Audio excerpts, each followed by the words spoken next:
if two wheels are locked on an axle so that they are not free to turn separately, one or the other has to slide.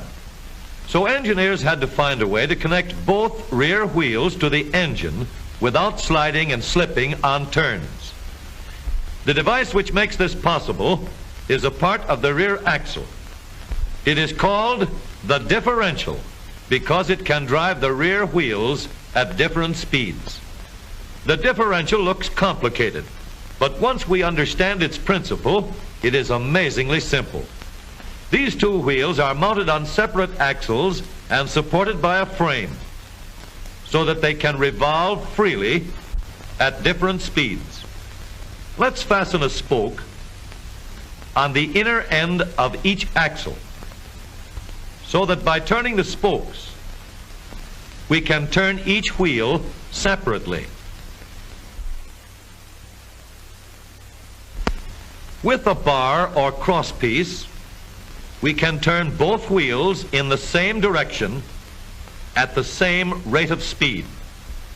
Let's get something to hold this bar in place so that it will press against the spokes. Notice that this support is not locked to the axle. It turns freely. Now we can spin the wheels by rotating the support. This is fine as long as both wheels are able to turn at the same speed. But let's see what happens when we go around the corner.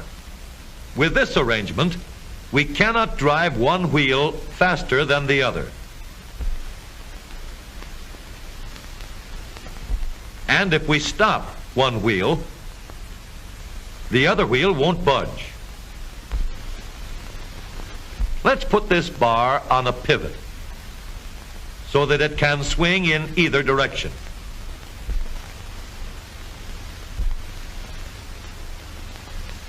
Now, the bar can still turn both wheels at the same speed. And because it pivots, it lets one wheel turn even when the other is stopped. But if turned too far, the bar will swing around until it won't drive the spokes that turn either wheel. We need another crossbar and more spokes to carry on the job.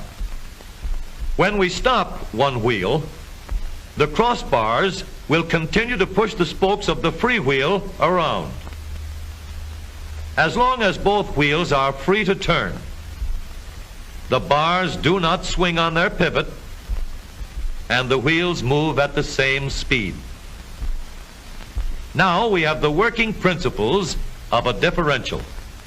To adapt the model for use in an automobile, we will have to make a few changes.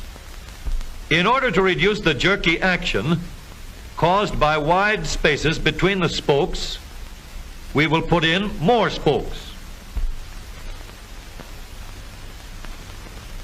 Further filling in the spaces between the spokes gives steadier, more continuous action, and changing the shape gives firm, constant contact. Now we can make the gears thicker and stronger, and we have differential gears. The edges are cut so that they will fit together more smoothly and silently, and another gear is added to share the work of driving the axles. The principle is the same. In order to turn the support and drive the wheels, we can fasten a large gear here, connected by a smaller gear to a source of power.